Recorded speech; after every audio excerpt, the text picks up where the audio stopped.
Let's start now. The Broken Pillars. Scene 1. The Cold Open. The weight of the world. The world didn't end with a bang.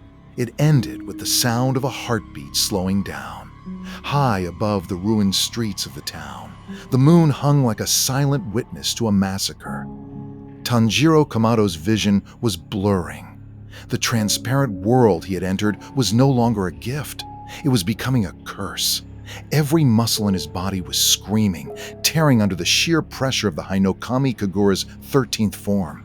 Muzan Kibutsuji stood before him, a white-haired god of flesh and malice. The Demon King's 12 mouths were no longer screaming. They were chanting a low, vibrating hum that made the very stones beneath Tanjiro's feet crumble into sand. Scene 2. The Serpent's Sacrifice. Obanai Iguro, the serpent Hashira, watched as Muzan's whip blade aimed directly for Tanjiro's blinded eyes. Obanai's own life had been a series of cages. First, the wooden cage of his childhood, then the cage of his own self-hatred. He had always felt unclean because of his bloodline, believing he didn't deserve to stand beside someone as pure as Mitsuri Kanroji. But in this moment, the cage broke. "Tanjiro, move!" Obanai's voice was a ragged tear in the wind. He didn't just parry the blow, he threw his entire body into the path of the whip. The jagged blade of Muzan sliced through Obanai's chest, but the serpent Hashira didn't fall. His snake, Kaburamaru, hissed in agony as it felt its master's life force fading. Obanai gripped his twisted blade with both hands. His mask was torn, revealing the scars on his mouth that he had hidden for so long. For the first time, he didn't feel ashamed. He felt free. "I will not let you touch him," Obanai roared. His blade turned a bright, glowing crimson. The Red Nichirin blade. He slashed through 3 of Muzan's primary hearts in a single, flickering movement. The smell of burning demon flesh filled the air, a scent of victory bought with the price of a soul. Scene 3. The Love That Burns. Mitsuri Kanroji saw Obanai fall, and a sound escaped her throat that wasn't human. It was a scream of pure, unadulterated love and grief. The love Hashira, usually the symbol of warmth and kindness, became a whirlwind of pink destruction. Her whipsword moved so fast it became invisible to the naked eye. She wasn't just fighting for humanity anymore. She was fighting for the man who had promised to take her out for tea in another life. Muzan, annoyed by her persistence, unleashed a sonic wave directly at her. Mitsuri's eardrums shattered instantly. Blood poured from her ears, but she didn't stop. She couldn't hear the world, but she could hear the beat of her own heart. She ripped off one of Muzan's secondary arms with her bare hands, her muscle density. 8 times that of a normal human, reaching its absolute limit. But Muzan was an ocean, and Mitsuri was a single, brave flame. A second whip blade pierced her shoulder, pinning her to a collapsed stone wall. She looked at the moon, her vision fading, and whispered a silent prayer. "Please, let him survive." Scene 4. The Stone and the Wind. Gyomei, Himejima, and Tsunami Shinazugawa were the only ones left standing between Muzan and the total annihilation of the course. Gyomei, the strongest Hashira, was a mountain of iron. His spiked flail and axe were a blur of gray death, shattering Muzan's bone whips as fast as they could regenerate. But Gyomei knew the truth. His heart was failing. He was over the age of 25, and he had awakened the mark. He knew that when the sun rose, he would not be there to see it. "Tsunami!" Gyomei shouted, his voice vibrating with the power of a temple bell. "We must hold him! The boy is our only hope!" Tsunami, his body covered in hundreds of scars, laughed a maniacal, blood-soaked laugh. He had lost his brother Genya. He had lost his mother. He had nothing left to lose but his life, and he was ready to give it away like a handful of dust. Tsunami doused his sword in oil and struck a flint. The wind Hashira became a fire cyclone. He lunged at Muzan, his green eyes wide with a beautiful, terrifying madness. "Come on, you piece of trash! Let's see who burns first!" For 10 minutes, the stone and the wind became a wall of steel. They forced Muzan back, inch by inch, into the center of the crater. Muzan was regenerating slower now.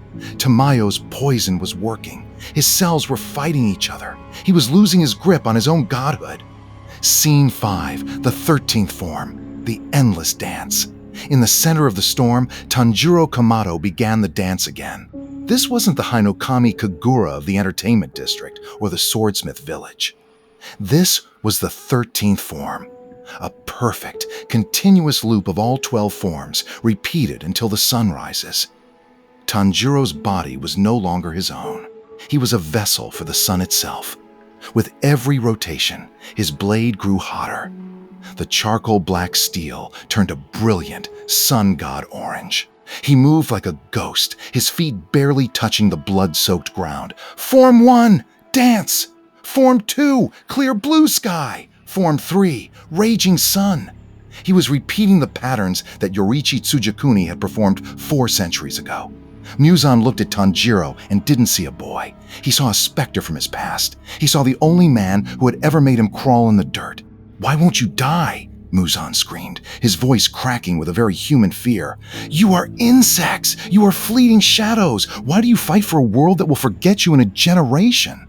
Tanjiro didn't answer with words. He answered with the edge of his blade. He sliced through Muzan's neck, and though it healed instantly, the burn remained. The sun-marked wounds were not closing. The Demon King was being slowly, painfully dismantled. Scene 6. The cracking of the pillars. But the cost was coming due. Gyomei's flail shattered against Muzan's chest, but a hidden whip blade took the stone Hashira's left leg. The giant fell.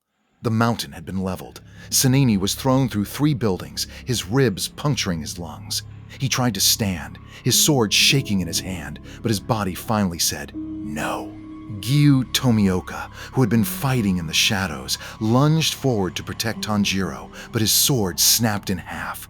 The water Hashira stood there, holding a broken hilt, staring into the eyes of the Demon King. The pillars were broken.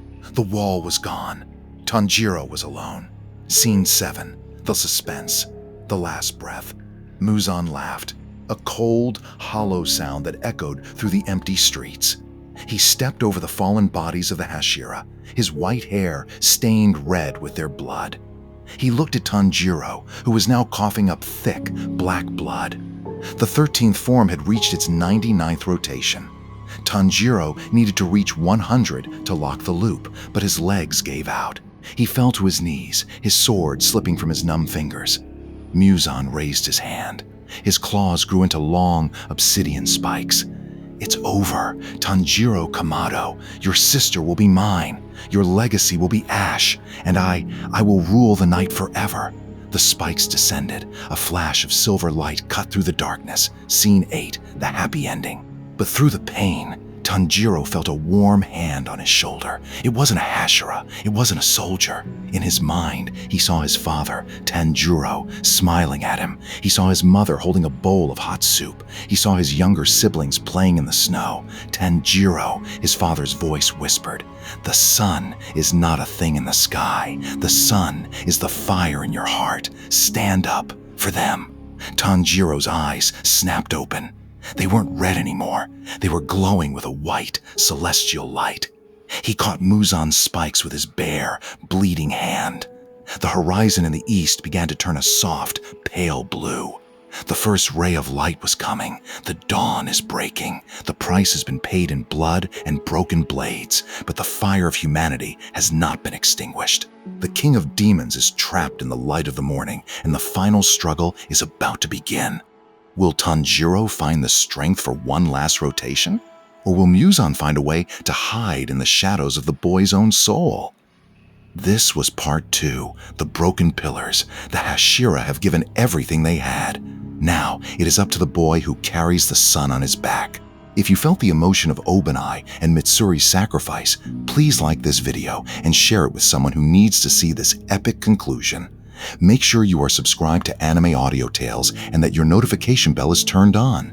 You cannot afford to miss part 3, The Sun God's Wrath, where we see the final transformation of Tanjiro Kamado. Tell me in the comments.